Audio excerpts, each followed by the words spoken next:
जब हम भारत में यूरोपीय शक्तियों के आने की बात करते हैं तो हमारे दिमाग में एक ही कहानी आती है। मसालों की, रेशम की और सत्ता की एक जबरदस्त दौड़ की।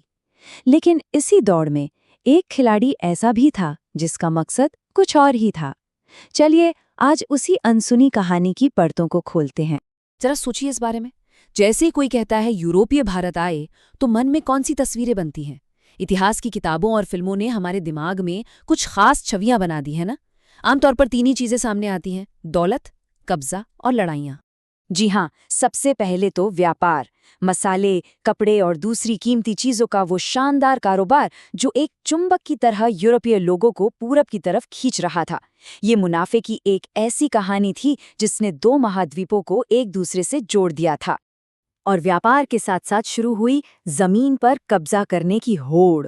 अपनी ट्रेडिंग पोस्ट बनाना, फैक्ट्रियां खड़ी करना और फिर धीरे धीरे बड़े बड़े इलाकों पर अपना कंट्रोल जमाना, ये सब उनके खेल का एक बहुत बड़ा हिस्सा बन गया।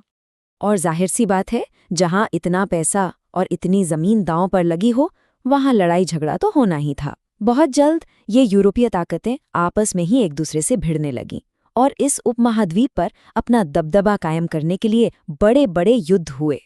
तो इस खेल के जो बड़े खिलाड़ी थे, पुर्तगाली, डच और अंग्रेज, वे सब मानो एक ही स्क्रिप्ट पर काम कर रहे थे। भारत आओ, व्यापार करो और कब्जा करो।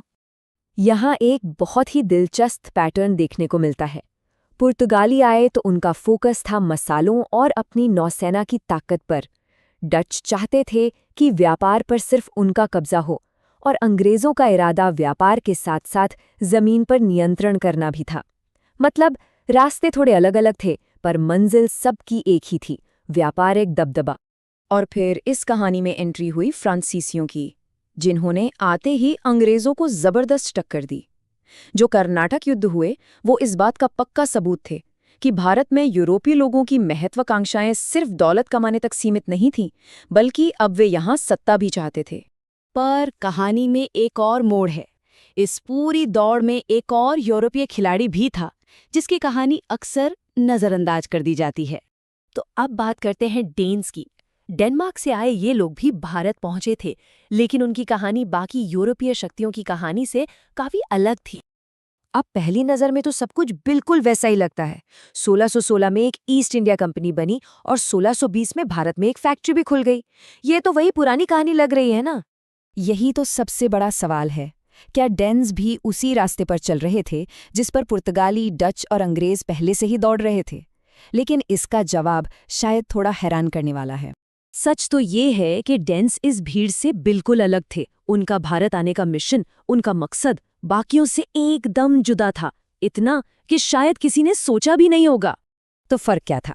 देखिए, एक तरफ जहां बाकी सभी यूरोपीय ताकतें व्यापार और राजनीति में बुरी तरह उलझी हुई थी, वहीं डेन्स का मुख्य ध्यान मिशनरी गतिविधियों पर था, यानी अपने धर्म के प्रचार प्रसार पर। और यही बात सबसे अहम है, उनका इंटरेस्ट व्यापार या राजनीति से कहीं ज्यादा मिशनरी कामों में था। उनका पहला लक्ष्य बाजार जीतना नहीं, बल्कि कुछ और ही था, और यही वो सबसे बड़ा फर्क था जो उन्हें बाकियों से अलग करता था। तो अब सवाल उठता है कि इस अलग मकसद का भारत में उनकी मौजूदगी पर क्या असर पड़ा। चलिए देखते हैं कि डेन्स ने भारत में अपनी बस्तियां कहाँ और कैसे बसाईं। उन्होंने अपनी पहली फैक्ट्री तो ट्रैंक्वेबार में लगाई, लेकिन उनका जो सबसे जरूरी ठिकाना बना वो था कलकत्ता के पास श्रीरामपुर, जिसे सेरामपुर भी कहते हैं। यही जगह उनकी सारे मिशनरी कामों का हेडक्वार्टर बन गई।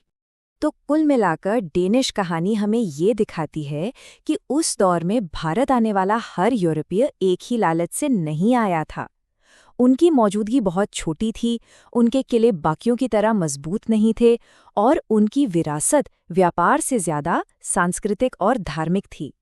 और ये कहानी हमें एक बहुत गहरे सवाल पर लाके छोड़ देती है। डेनोस का उदाहरण हमें ये याद दिलाता है कि इतिहास सिर्फ लड़ाइयों और व्यापार का नहीं, बल्कि इरादों और विश्वास का भी लेखा जोखा है।